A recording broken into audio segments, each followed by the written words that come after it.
durable lineup, and again, we saw a lot of Brave Smite, you know, as we get to talk more about the emblems ahead of us.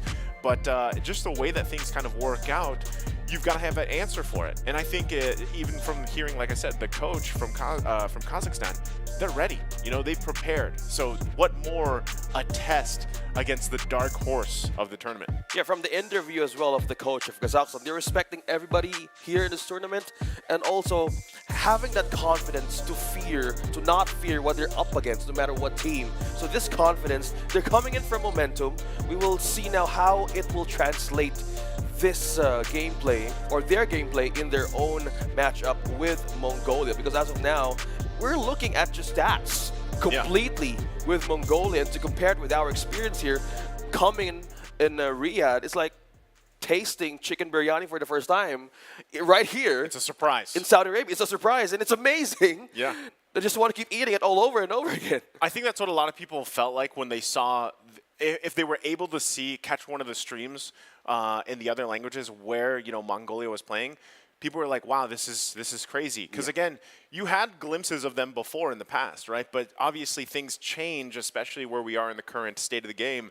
But I think that's something that can be said. Also, we have to talk about the likes of YSS popping up once again, Yisun Shin and Novaria, Novaria has been banned out most of the time, right? And the fact that you have that combination, which we've seen them, if you've caught the stream before, you've seen them opt for that. So I'm wondering, again, does Kazakhstan just handle that with the draft? Like, do they just take that option out, but then do they kind of close themselves into fighting against one of those sustained compositions, though? Because YSS, we saw that banned once so far, at least for the live stream matches. And Kazakhstan did that. Yeah.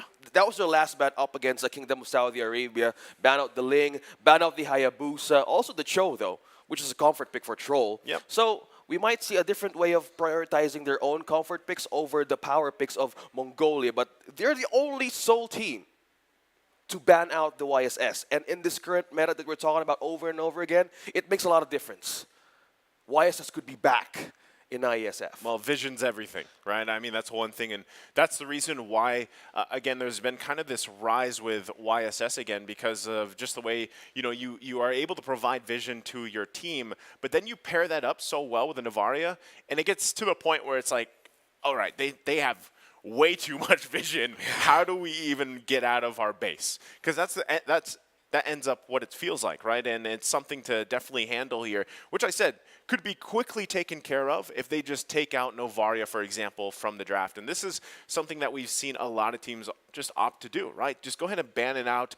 If they want to give up the YSS, feel free to, because even if, let's say, the YSS slips through, I still think we could possibly end up seeing that same combination just because Angeling is on the rise again. You know, the resurgence of that combination is here. So, and really, if you think about it, and we were trying to kind of break that down yesterday when we saw that come up so much, is what is the answer for the mobility, at least the mobility and the sustainability? Hopefully, like I said, one of these teams kind of figures that out and presents itself over the course of today and tomorrow. Yeah, we haven't seen a great Bane game in the jungle yet. His best game was in the gold lane. Gold lane.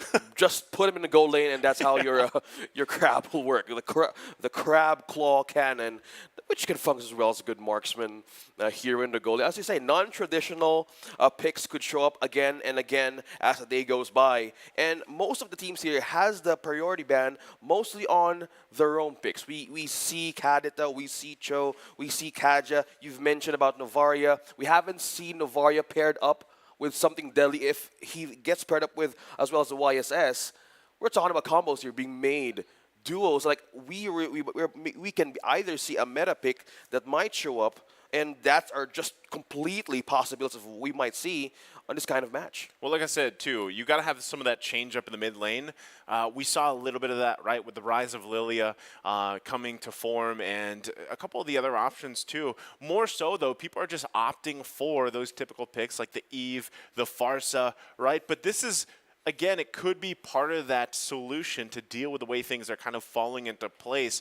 And also the kind of debate whether, once again, should we take these marksman picks in the gold lane or should we change things up, right? Because what we are seeing is some struggles even. For example, if you're parking a Wanwan there or a Beatrix in lane, and you have to go against. That's why I said the Bane shines so well, right? Because the Bane was played into the Beatrix, and it was just it was an easy time for the Bane to farm up, get the gold he needed, and by that time you have a lot more of that kind of presence around the map, right?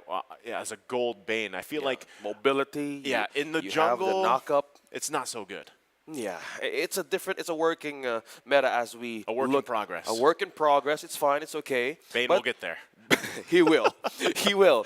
He might get a good revamp as well. So we might see a different approach for Bane as the day goes by. But to mention more about how Kazakhstan is going around with their own meta, they use Clint that we haven't seen for That was such a questionable time. too, though. Yeah, they have their own ways. They have their own flavor, and as well as they keep on.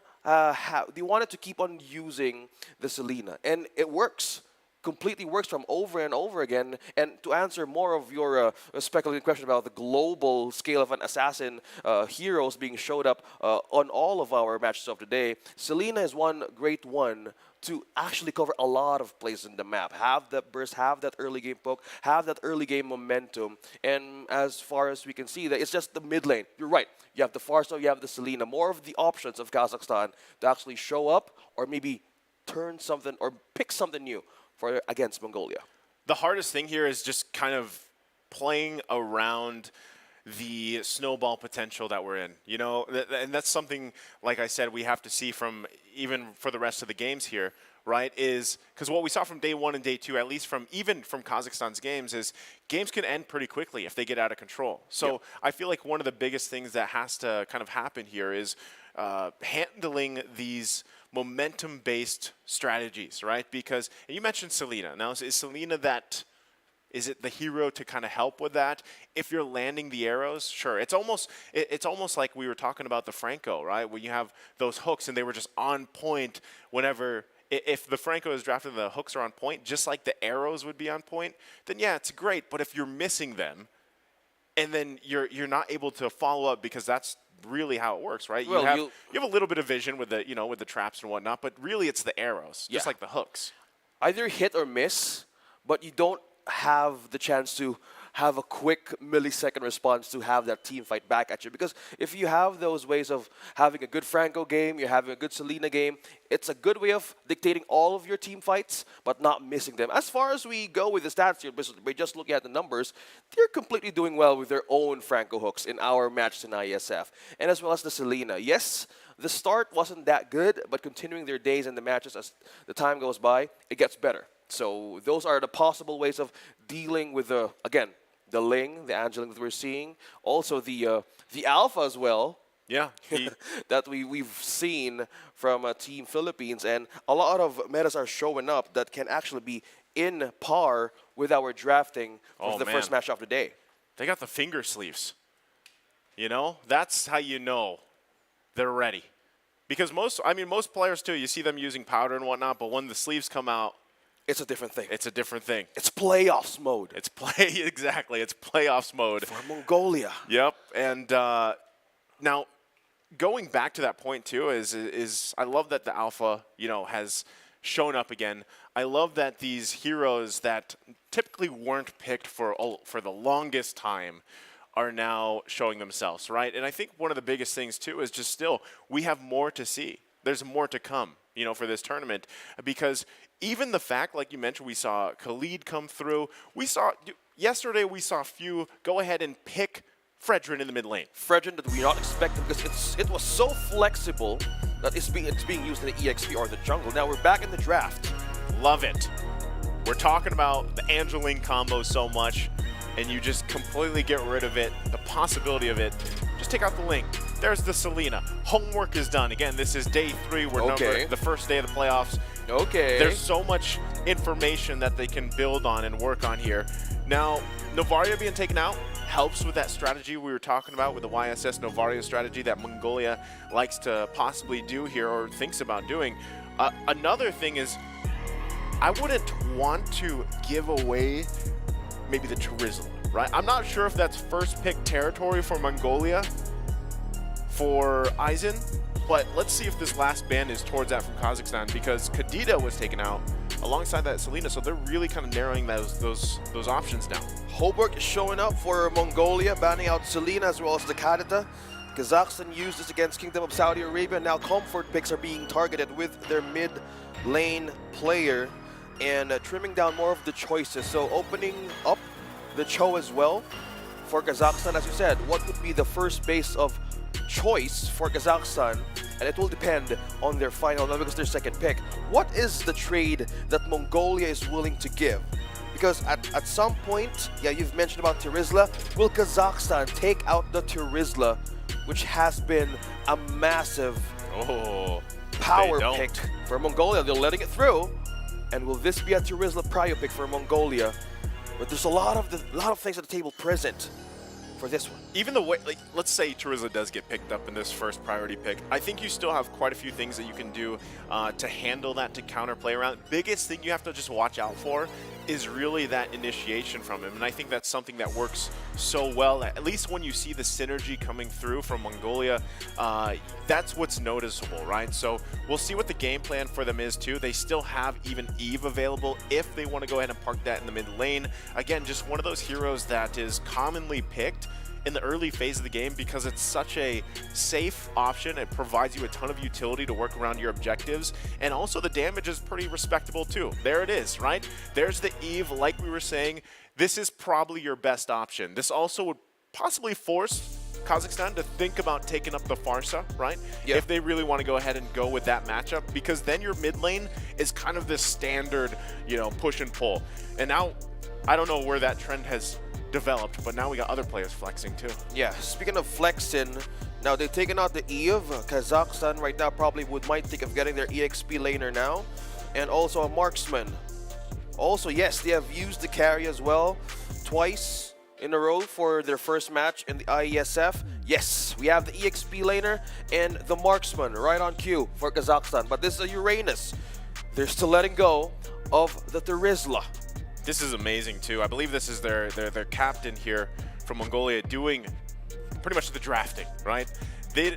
I'm assuming that's what's happening here, and then from what I've heard, he's taking the notes, he's helping the team decide, you know, how to draft this out. They go ahead and just, this is a debut, right? Wow. We have Dairoth coming out up against the Uranus. Yeah, perfect. And we have the Diggy. And that was completely banned in all of the Kazakhstan matches that we've seen, and this debut pick was Mongolia's edge over Kazakhstan. Now they're taking up the Lancelot.